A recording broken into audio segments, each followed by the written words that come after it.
Chauya na VPC Hardman again and again, yeah. Ndokumbira chiedza kumberi kwangu, ini yandidirima ndinotya hangu. Ndoda kuvawo Sakeo paakafamba na Jesu. Sakeo famba, Sakeo ende, Sakeo buruka tiende kumba kwako.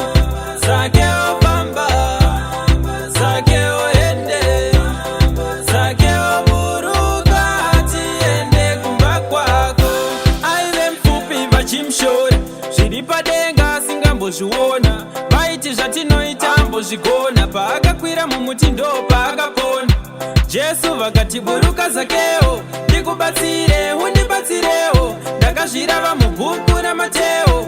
Jesu vakati kwaari, nhasi kumba kwako nemhuri yako tichatambawo sana. Nhasi kumba kwako nemhuri yako tichatambawo sana. Sakeo famba, Sakeo ende, Sakeo buruka tiende kumba kwako.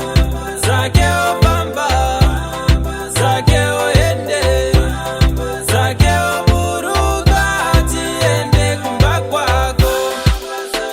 Neni ndinoshuva kufamba nashe chienda kumba kwangu. Muri yekwedu inoshuvawo kufamba nashe chienda kumba kwedu. Ndokumbira chiedza kumberi kwangu, ini yandidirima ndinotya hangu. Ndoda kuvawo Sakeo paakafamba na Jesu. Sakeo famba, Sakeo ende, Sakeo buruka tiende kumba kwako. Sakeo famba, Sakeo ende, Sakeo buruka tiende kumba kwako. Aive mfupi vachimshora, zviripadenga singambozviona. Vaiti zvatinoita mbozvigona, paakakwira mumuti ndo paakapona. Jesu vakati buruka Sakeo, ndikubatsire undibatsirewo. Ndakazvirava mubhuku raMateo. Jesu vakati kwaari, nhasi kumba kwako nemhuri yako tichatambawo sana. Nhasi kumba kwako nemhuri yako tichatambawo sana. Sakeo famba,